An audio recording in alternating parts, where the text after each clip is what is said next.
to the channel Acharya Ji Online. Please subscribe the channel and press the bell icon.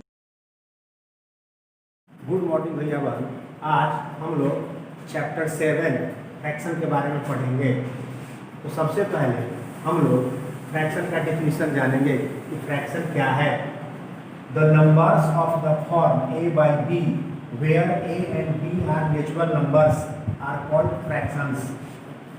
जो number a by b के form में हो या जिस number को हम a by b के फॉर्म में लिख सकते हो, जहाँ पर a और b दोनों नेचुरल नंबर हो, हम उसको फ्रैक्शन बोलेंगे।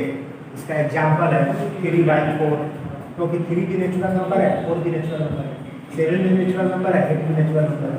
तो 7/8, 1/50, 2/9 एक्सेट्रा, ये सब फ्रैक्शन है, क्योंकि हम इनको a by b के फॉर्म में लिख सकते हैं। a by b के फॉर्म में लिखा हुआ है। अब a by b अब क्या है, 3/4 एक फ्रैक्शन है, तो इसमें से 3 को न्यूमरेटर बोलेंगे, 4 को डिनोमिनेटर बोलेंगे। फिर 7/8, 7 न्यूमरेटर है और एक डिनोमिनेटर, यानी a by b जो फ्रैक्शन है उसमें हम लोग a को न्यूमरेटर बोलेंगे और b को डिनोमिनेटर। जैसे 1/50 एक फ्रैक्शन है जिसमें 1 न्यूमरेटर है और 50 डिनोमिनेटर है। तो जिस नंबर को हम a by b के फॉर्म में लिख सकते हैं, जहाँ पर a और b दोनों नेचुरल नंबर होना चाहिए, तो फिर वो फ्रैक्शन कहलाएगा। अब फ्रैक्शन कई प्रकार के होते हैं। सबसे पहले हम लोग प्रॉपर फ्रैक्शन के बारे में जानेंगे। A fraction which numerator is less than it's denominator, वह फ्रैक्शन जिसका न्यूमरेटर डिनोमिनेटर से छोटा हो, न्यूमरेटर डिनोमिनेटर से छोटा हो तो प्रॉपर फ्रैक्शन कहलाता है। इसका एग्जांपल है 2/3, 5/8, 7/11, 8/50 एक्सेट्रा। देखना है कि न्यूमरेटर डिनोमिनेटर से छोटा होना चाहिए। जैसे न्यूमरेटर 2 है, डिनोमिनेटर 3 है, तो न्यूमरेटर डिनोमिनेटर से छोटा है, इसीलिए 2/3 प्रॉपर फ्रैक्शन हो गया। तो प्रॉपर फ्रैक्शन का डेफिनेशन हो गया वह फ्रैक्शन जिसका न्यूमरेटर डिनोमिनेटर से छोटा हो। और प्रॉपर फ्रैक्शन जो होता है वो हमेशा 1 से स्मॉलर होता है। हम लोग को याद रखना है, every proper fraction is less than 1, every proper fraction is less than 1, यानी कोई भी प्रॉपर फ्रैक्शन होगा, जैसे 2/3 प्रॉपर फ्रैक्शन है तो यह 0 से ग्रेटर होगा और 1 से स्मॉलर होगा।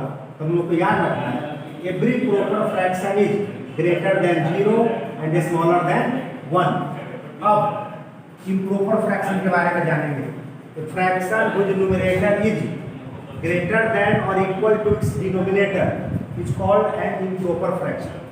वह फ्रैक्शन जिसका न्यूमरेटर डिनोमिनेटर से या तो ग्रेटर हो नहीं तो इक्वल हो, जिसका न्यूमरेटर डिनोमिनेटर से या तो बड़ा हो नहीं तो डिनोमिनेटर के बराबर हो, तो हम लोग उसको इम्प्रॉपर फ्रैक्शन बोलेंगे।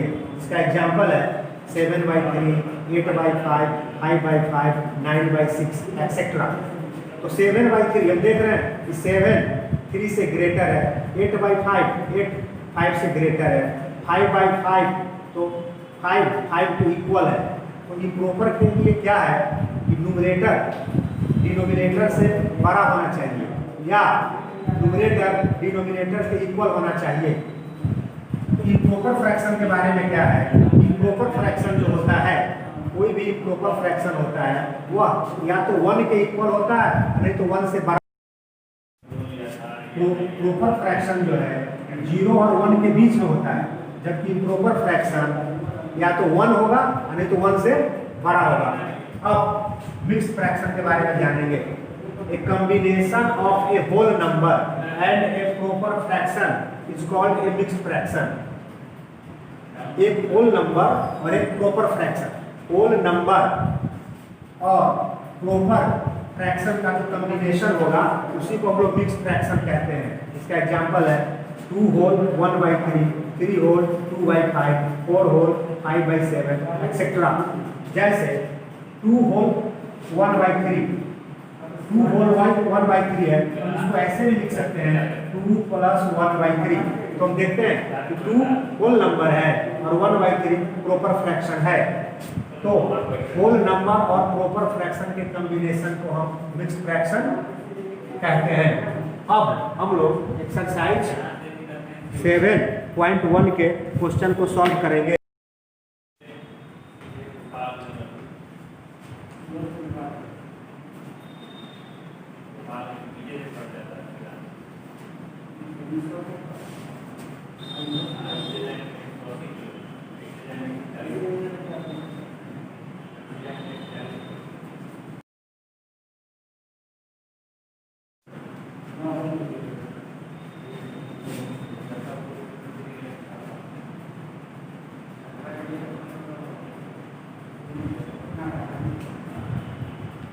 एक्सरसाइज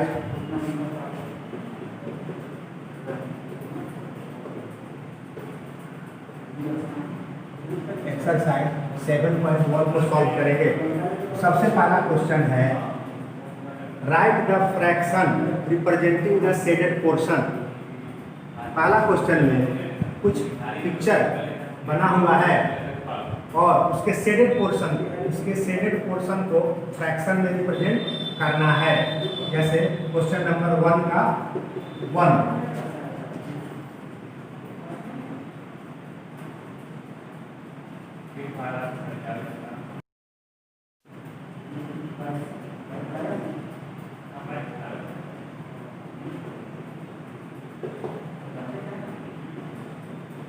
अब इस फिगर को हमको इसके शेडेड पोर्शन को फ्रैक्शन में रिप्रेजेंट करना है। तो हम कैसे करेंगे? तो सबसे पहले देखेंगे कि यह पिक्चर कितने पार्ट में बटा हुआ है। यह जो फिगर है वो कितने पार्ट में डिवाइडेड है? 1 2 3 4। तो चूंकि यह पिक्चर 4 पार्ट में डिवाइडेड है जिसमें से 2 पार्ट शेडेड है। 2 पार्ट शेडेड है तो जो शेडेड पार्ट की जो संख्या है वो हमारा न्यूमरेटर होगा। शेडेड पार्ट की संख्या हमारा न्यूमरेटर होगा और टोटल पार्ट जो होगा वह डिनोमिनेटर होगा। क्योंकि इस फिगर में 2 पार्ट शेडेड है इसलिए न्यूमरेटर 2 हो जाएगा। टोटल पार्ट 4 है तो डिनोमिनेटर 4 होगा। 4 लिखेंगे या हम इसका सिंपलेस्ट फॉर्म चाहते हैं लिखना तो 2 1 जा 2 2 2 जा 4 1/2। हम इसका आंसर 2/4 भी लिख सकते हैं या इसका सिंपलेस्ट फॉर्म 1/2 भी लिख सकते हैं। जैसे इसी क्वेश्चन नंबर 1 का 2 यहाँ जो पिक्चर बना हुआ है उसमें टोटल 9 पार्ट है। यह 9 इक्वल पार्ट में डिवाइडेड है लेकिन इसमें से 8 पार्ट शेडेड है। तो शेडेड पार्ट की संख्या हमारा न्यूमरेटर होगा और टोटल पार्ट डिनोमिनेटर होगा। तो शेडेड पार्ट की संख्या 8 है, 8 न्यूमरेटर होगा, टोटल पार्ट 9 है तो डिनोमिनेटर होगा। इसी तरह से क्वेश्चन नंबर 1 का हम 5 सॉल्व करेंगे। क्वेश्चन नंबर 1 का 5 यहाँ देखेंगे कि यह फिगर कितने इक्वल पार्ट में डिवाइडेड है। 1 2 3 4 5 6 7 टोटल 7 पार्ट है जिसमें से 3 पार्ट शेडेड है। तो क्या है 3 और टोटल पार्ट 7 है तो न्यूमरेटर होगा और टोटल पार्ट डिनोमिनेटर होगा। इस तरह से हम क्वेश्चन नंबर 1 को सॉल्व करेंगे। अब क्वेश्चन नंबर 2 को सॉल्व करना है। Colour the part according to the given fraction. इसमें क्या है कि फ्रैक्शन ही लिखा हुआ है और फ्रैक्शन के अनुसार फिगर को कलर करना है। जैसे क्वेश्चन नंबर 2 का 1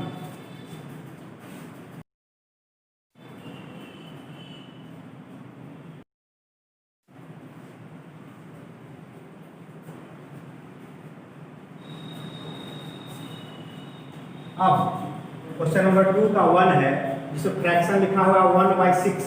तो सबसे पहले हम देखेंगे कि चूंकि डिनोमिनेटर 6 है, डिनोमिनेटर 6 है इसका मतलब है कि यह फिगर 6 इक्वल पार्ट में डिवाइडेड होगा। अब न्यूमरेटर 1 है, न्यूमरेटर 1 है इसीलिए हम इसके किसी एक पार्ट को सेट करेंगे। इसके किसी भी कोई भी एक पार्ट को हम क्या करेंगे सेट कर देंगे। तो इस तरह से हमको क्वेश्चन नंबर 2 का 1 सॉल्व हो जाएगा। जैसे क्वेश्चन नंबर 1 का 3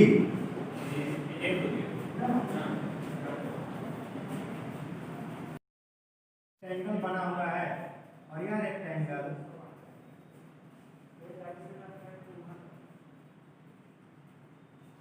रेक्टेंगल तीन इक्वल पार्ट में डिवाइडेड है।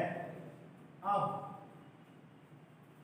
इसका फ्रैक्शन 1/3 यानी वो 1/3 को क्या करना है, शेडेड करना है। 1/3 पार्ट को शेडेड करना है।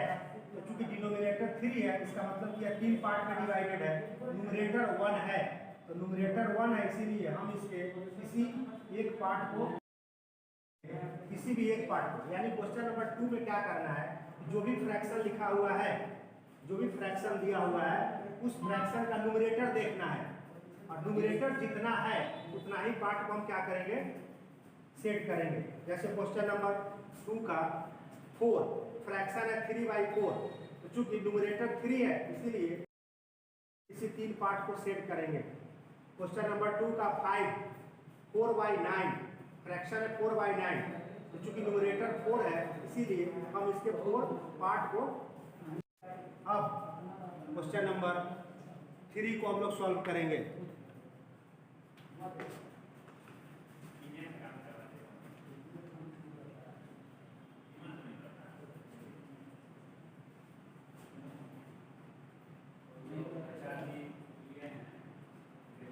क्वेश्चन नंबर 3 है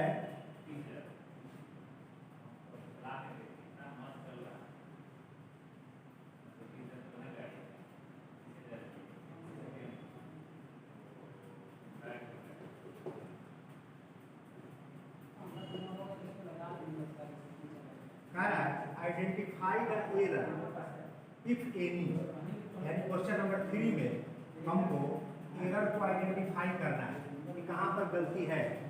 तो कह रहा है कि दिस इज हाफ, इस पिक्चर को देख करके बताना है कि यह जो हाफ है यह क्या करेक्ट है। तो हम देखते हैं चूंकि यहाँ डिनोमिनेटर 2 है, इसका मतलब तो 2 इक्वल पार्ट में डिवाइड होना चाहिए था। क्योंकि यहाँ डिनोमिनेटर 2 है, इसका मतलब है यह जो ट्रायंगल है इसको 2 इक्वल पार्ट में डिवाइड होना था, लेकिन चूंकि यह पिक्चर 2 इक्वल पार्ट में डिवाइडेड नहीं है, यानी एक पार्ट इसका छोटा है और एक पार्ट बड़ा है। तो इसीलिए ये जो लिखा है दिस इज 1/2, हम लोग लिखेंगे this is not 1/2, this is not 1/2 because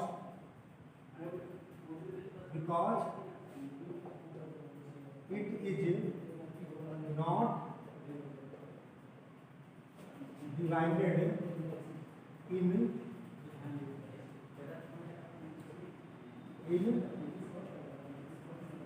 2 equal parts। चूंकि यह 2 इक्वल पार्ट में डिवाइड नहीं है।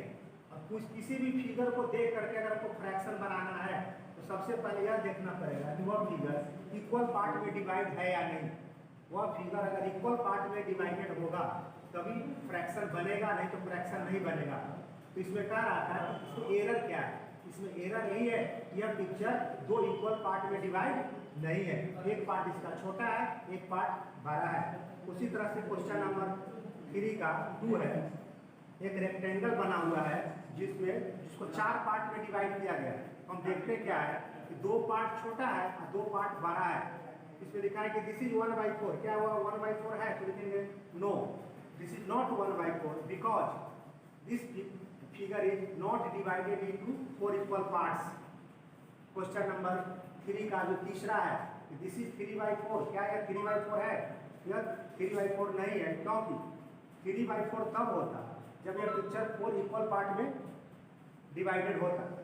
तो चूंकि यह पिक्चर 4 इक्वल पार्ट में डिवाइडेड नहीं है इसीलिए हम लिखेंगे दिस इज नॉट रिप्रेजेंट 3/4।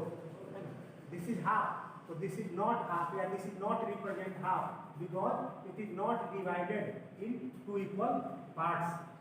इस तरह से हम लोग क्वेश्चन नंबर 3 को सॉल्व करेंगे। अब क्वेश्चन नंबर 4 को सॉल्व करना है। What fraction of a day is 8 hours. Question है what fraction of a day is 8 hours. 8 hours जो है वह एक दिन का कितना पार्ट है, 8 आवर्स जो है वो एक दिन का कितना पार्ट है। तो सबसे पहले हम लोग ये जानेंगे कि 1 डे में कितना आवर्स होता है। हम लोग जानते हैं कि 1 डे इक्वल टू 24 आवर्स। अब इसको आपको फ्रैक्शन में कन्वर्ट करना है। हम कैसे करेंगे, हम लिखेंगे रिक्वायर्ड फ्रैक्शन इक्वल टू, चूंकि 8 आवर्स को फ्रैक्शन में कन्वर्ट करना है, 8 आवर्स को कन्वर्ट करना है, इसीलिए 8 आवर्स हमारा न्यूमरेटर होगा और 1 डे डिनोमिनेटर होगा। अब 1 डे हमारा 24 आवर्स होगा, आवर से आवर कैंसिल होगा, 8/24। जो कहा जा रहा था 8 आवर्स 1 डे का कितना पार्ट है, यानी इसको फ्रैक्शन में कन्वर्ट करना है। 8 आवर्स हमारा न्यूमरेटर होगा और 1 डे डिनोमिनेटर होगा। अब 8 आवर्स तो 8 आवर्स ही रहेगा और 1 डे को हम आवर में कन्वर्ट करेंगे, तो 1 डे 24 आवर्स, आवर से आवर कैंसिल हो गया, 8/24। हम इसका आंसर 8/24 भी लिख सकते हैं, हम इसका आंसर 8/24 भी लिख के छोड़ सकते हैं, या हम इसका सिंपलेस्ट फॉर्म लिखना चाहते हैं 8 1 जा 8, 8 3 जा 24, तो 1/3 भी लिख सकते हैं। यानी इसका आंसर 8/24 भी करेक्ट होगा, 1/3 भी करेक्ट होगा। अब हम लोग क्वेश्चन नंबर 5 को सॉल्व करेंगे।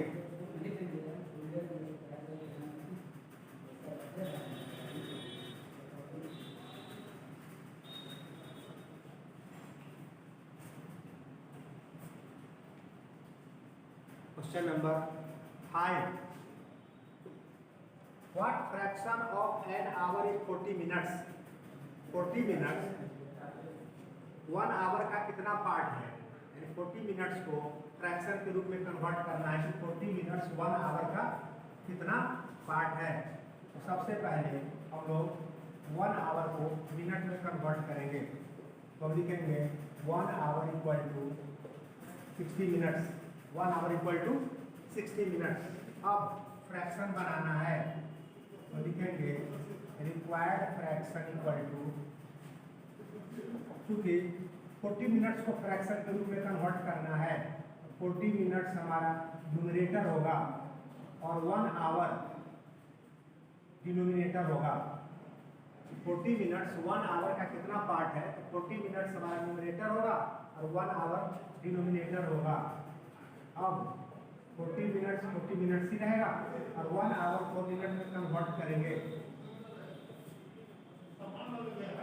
अब मिनट से मिनट कैंसिल करेंगे, 40/60, हम इसका आंसर 40/60 भी लिख सकते हैं, या इसका सिंपलेस्ट फॉर्म भी लिख सकते हैं। जैसे 40/60 है तो 40 20 से दोनों डिविजिबल है, 20 से 40 भी डिविजिबल है, 60 भी डिविजिबल है, 22 या 40, 23 या 60, तो 2/3। तो इसका आंसर हम 40/60 भी लिख सकते थे, या इसका सिंपलेस्ट फॉर्म लिखना चाहते हैं तो 2/3 भी लिख सकते हैं। इस तरह से हम क्वेश्चन नंबर 5 को सॉल्व करेंगे। अब हम लोग होमवर्क लिखेंगे, solve question number 1 to 5 of exercise 7.1. Solve question number 1 to 5 of exercise 7.1. Thanks.